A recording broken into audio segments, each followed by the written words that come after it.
Voilà, et donc il s'appelle Gilles Alma. Et il s'appelle Gilles Alma, vous connaissez son visage, il est drôlissime, donc 200% naturel, et le titre n'est pas galvaudé. Parce que j'essaie de vous présenter souvent des artistes dans cette émission le samedi.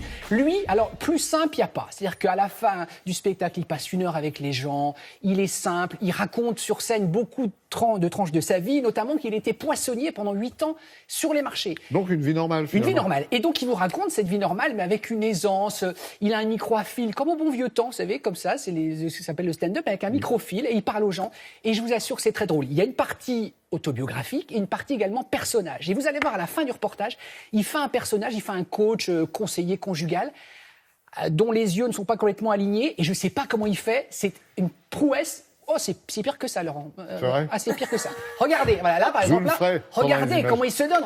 Regardez comment, pour faire rire son public, dans quel état il se met. À ce point-là ? Oui, il est en tournée partout dans toute la France, Laurent. Pas mal. Et il passera par l'Européen les 29 et 30 novembre, mais il est partout jusqu'en 2019 dans toute la France. Nous l'avons rencontré. Regardez. Il y a du boulot. Je ne sais pas si vous connaissez les noces aussi, les 80 ans de mariage, c'est les noces de chêne. Et ça, c'est pour les habitués à l'odeur du bois. Hein, Salut Gilles. Comment ça va bien? Très bien. Ce spectacle, c'est un peu ta vie, beaucoup ta vie, complètement ta vie. Complètement ma vie. Rassure-moi, tes enfants et ta femme touchent des droits d'auteur. Parce que tu parles d'eux dans ce Je spectacle. pense que le problème, tu veux que je te dise, ils vont aller voir un avocat bientôt. Je pense. Je pille lamentablement ma vie privée et leur vie privée, c'est une horreur. Quand le premier est arrivé, je connaissais rien, bien entendu, j'avais acheté un bouquin, tu sais, le bon papa. Un des premiers conseils qu'il y avait dans le bouquin, c'était après avoir donné le biberon au bébé, lavez-le à l'eau bouillante et rincez bien l'intérieur. Je m'étais embrouillé avec ma femme, soi-disant j'avais oublié de changer la couche du petit, ça va, il peut rester 3 jours avec la même couche, tu vois. C'était marqué sur la boîte des couches jusqu'à 6 kilos, ça va. On t'a vu sur France 2, Oui, je suis très content. dans Maman a tort, hein, l'adaptation du roman de Michel Bussy. Tu dirais que tu es un comédien qui fait parfois l'humoriste ou tu es un humoriste qui fait de temps en temps le comédien? Et ben, j'ai eu la chance de tout faire en même temps dès le départ. Et donc voilà, j'ai commencé par le théâtre et très vite, je me suis dit, faut que je monte seul sur scène. Et donc avant Nos chers voisins, parce que c'est vrai que je suis un petit peu connu du grand public pour ça, Ouais. j'avais déjà un one man show. Ouais. Mais c'est peut-être la série Nos chers voisins. On va faire un petit sondage, juste vite fait, à main levée. Qui connaît? Oh putain.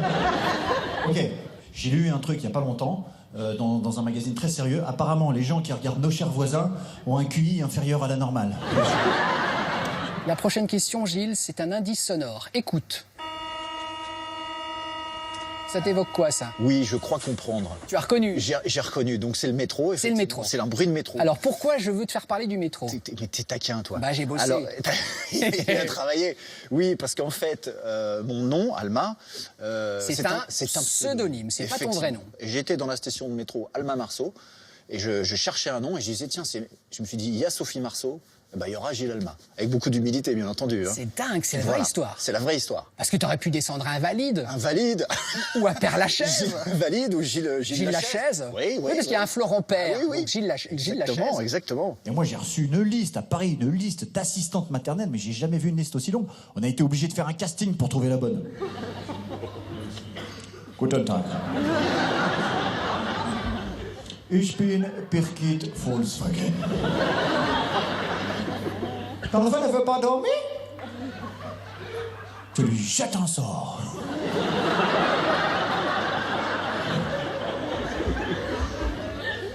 Ton enfant ne veut pas boire le biberon?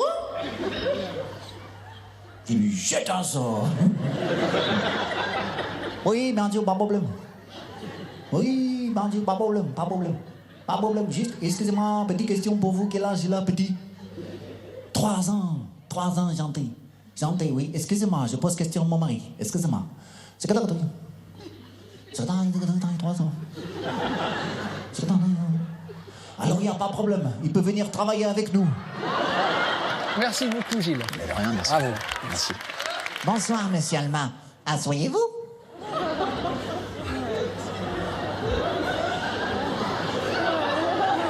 Quand tu es en face de quelqu'un qui a un strabisme, tu sais pas à quel œil il faut parler.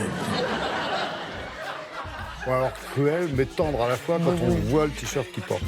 Oui, ça vous a pas échappé. Et là, donc, il arbore le t-shirt de l'association de Zinedine Zidane qui lutte contre les leucodystrophies, sont ces maladies génétiques qui touchent les enfants. Et donc il est un des parrains, Gilles Alma, et à la fin, pour l'anecdote, il vend des petits mugs qui dédicacent, et tout l'argent, l'intégralité de la recette, c'est pour l'association de Zinedine Zidane. Donc c'est vraiment un papa au grand cœur, très drôle, et vraiment, on a le sentiment de passer une soirée avec un pote. C'est pas tout le temps ça.